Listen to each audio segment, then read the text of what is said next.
only one elected official on this panel. My experience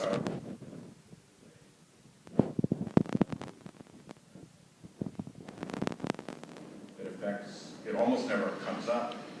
It requires somebody to not vote and have one stand and them voting their place. And clearly there's some harm in the very, very infinite testimony verification to make that happen. But for that tiny, tiny little verification, we have this enormous effort from the country, enormous voter ID effort, and an enormous amount of human pride politically. Here, on the other hand, you have people who show up to vote. They want to. And they're told, sorry, wrong day. They changed the day. Devices are used to actually who want to vote from having that opportunity.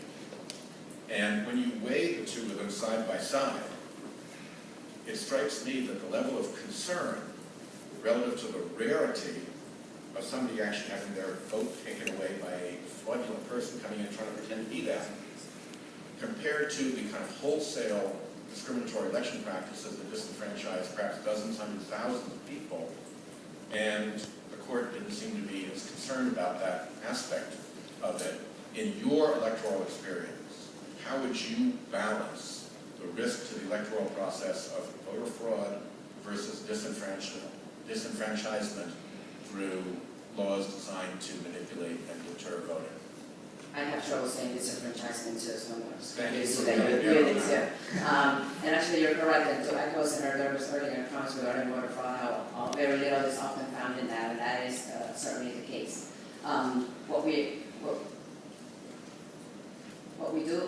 have experienced just as earlier as last year in Florida with the citizenship checks and all these voter ID issues. And I love to hear the fact that people recognize that there are those who love to come out to vote and don't get to.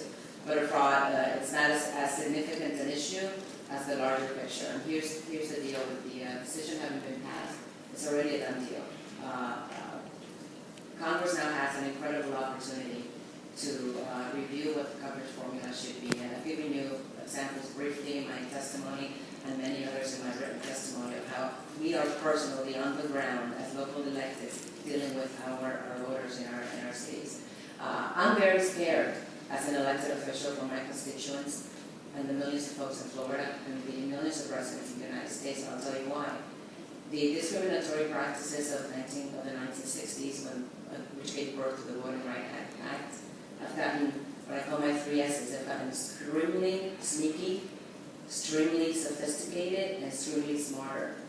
So it really behooves Congress at this time to take all that into consideration. All the histories of not only my 5 counties in Florida that are under the pre-clearance coverage, the non-covered counties that have tried to change some election laws that are a question, and I'm sure my state of Florida is not alone with the other 49 states trying to come up with these sneaky, smarter, sophisticated discriminatory practices. So I think it's a great time for Congress and for the decision to have come down as it did, for Congress to revisit, because we might not end up with what we have in the pre-clearance formula. I hope that there will be a whole lot of better legal protections for voters all across the state and all across the country for those specific instances where people have been sneaky about it.